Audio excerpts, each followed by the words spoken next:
Before we dive into today's episode of the East Coast College Admissions Podcast, I want to take a moment to talk about something crucial for every student and family on the college search journey, East Coast admissions. If you're feeling overwhelmed by the college application process or unsure about how to make your application stand out, you are not alone. That's where we come in. At East Coast Admissions, we specialize in guiding students through the complexities of the East Coast College admissions, helping you every step of the way, from personalized coaching to strategic insights tailored to your goals. We are dedicated to helping you find the right fit for your future. Visit us today at www.eastcoastadmissions.com to discover our services and schedule a free consultation. You can also reach us at 888-996-7119 or email us at admissions@eastcoastadmissions.com.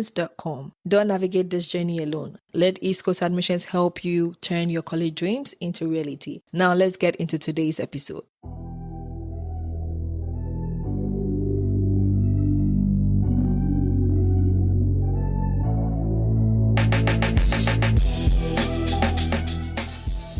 Hello and welcome back to the East Coast College Admissions Podcast, the show where we break down the college admissions process, share strategies for success, and give students and families the clarity they need to approach this journey with confidence. I am your host, Cleopatra, and after over a decade working in education across more than 60 countries, I can tell you this: few things are as mysterious and as stressful as what actually happens once you hit submit on your college application.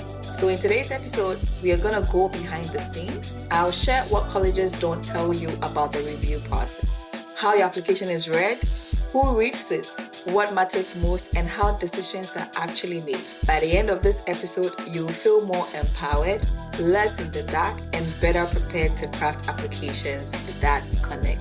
Let's dive right in.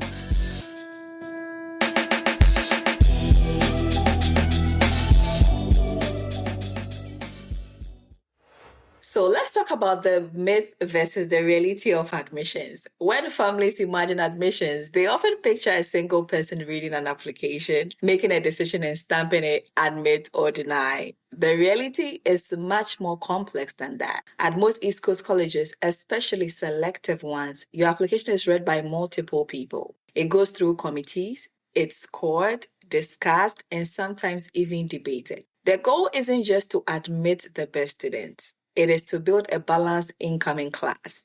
That means a mix of majors, geographies, backgrounds, and talents. You are not just competing against applicants in general. You are often competing against people with a very similar profile to yours.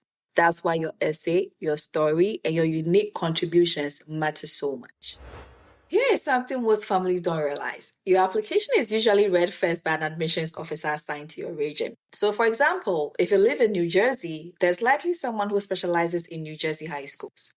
If you're applying internationally, there's usually a regional officer for your country. That person often knows your school profile. They understand whether your GPA is in contest, what AP or IB classes are available, and how your school ranks students. From there, your application may be scored on different dimensions: academics, extracurriculars, personal qualities, essays. At highly selective schools, one person's read is rarely the final word.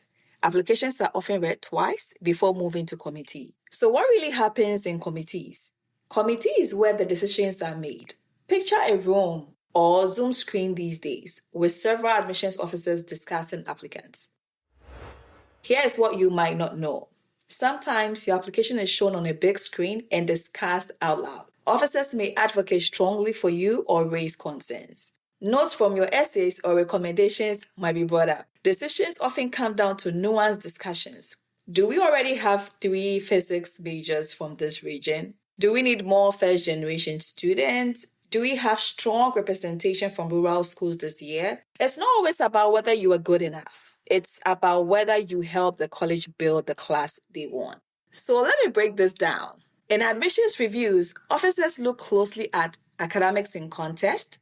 Did you really challenge yourself with the hardest classes available at your school? How consistent were your grades? Extracurricular impact. Not how many activities, but the depth of your involvement. Did you lead, initiate, or grow something meaningful? It says in your story. And this is huge. I cannot emphasize this enough. Numbers get you in the door, but stories make you memorable. Remember what we talked about last episode? Holistic storytelling, not cliches, and definitely not traumatizing the admissions officers. Do your teachers really describe you as someone who uplifts others? Who shows intellectual curiosity and who is resilient? And last but not the least, institutional priorities. This is the invincible piece families often forget. Regardless, colleges have priorities each year. This can be based on geographic balance, majors, diversity, athletics, legacy, and financial need. Sometimes decisions reflect those priorities more than an individual's merit. So how do you stand out when admissions officers are reading thousands of applications? Point number 1, authenticity wins. Officers can spot essays that are over-edited or written to impress. Most importantly, officers are also nowadays able to tell whether the student wrote the essay or someone else wrote it for them. Trust me, they know. And that is why I do not just hand out essay topics to my students that I coach. I guide them. I give them angles to explore, and I bring out the best out of them. Point number 2, you have to show growth. Don't just list achievements. Show how you've changed, matured, or discovered something meaningful.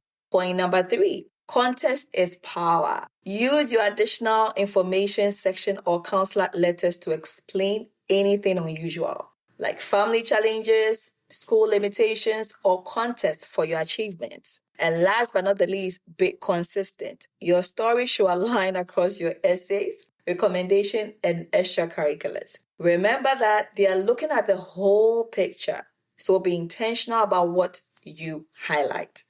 And before we wrap up today's episode, I want to give a special shout out to Jessica, one of my amazing seniors. Now, let me tell you a little bit about Jessica. Jessica will not hesitate to leave me as many tax reviews as possible before I even wake up in the morning. Honestly, I think she's trying to keep me up on my toes just like I keep her on hers with all the tasks I assign. Jessica, if you're listening, I see you. I love ambitious and hardworking students like you, and I truly admire the way you're putting in the effort to get this process right.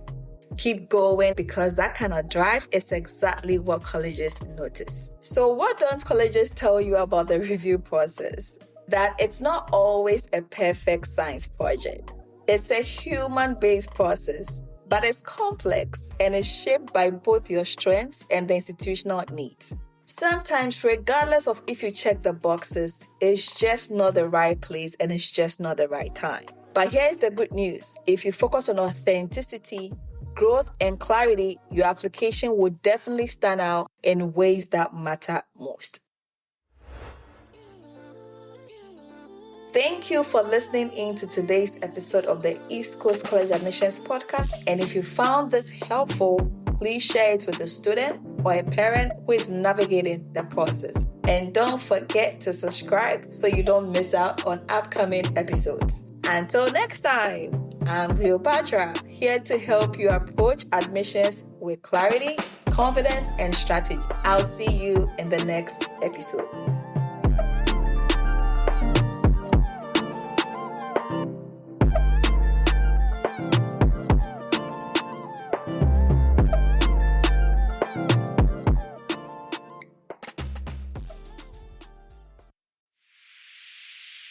Thanks for sticking around for another episode of the East Coast College Admissions Podcast. Before we wrap up, I want to remind you about East Coast College Admissions. If you are feeling the pressure of college admissions or want to ensure you are making the best choices for your future, we are here to help. At East Coast Admissions, our team offers personalized guidance tailored to your unique needs. From crafting standout essays to navigating financial aid, we've got you covered. Visit us at www.eastcoastadmissions.com to learn more about our services and to schedule your free consultation. Got questions? Feel free to call us at 888-996-7119 or email us at admissions@eastcoastadmissions.com. Don't leave your college future to chance. Let East Coast Admissions help you succeed. Thanks again for listening, and I'll catch you in the next episode.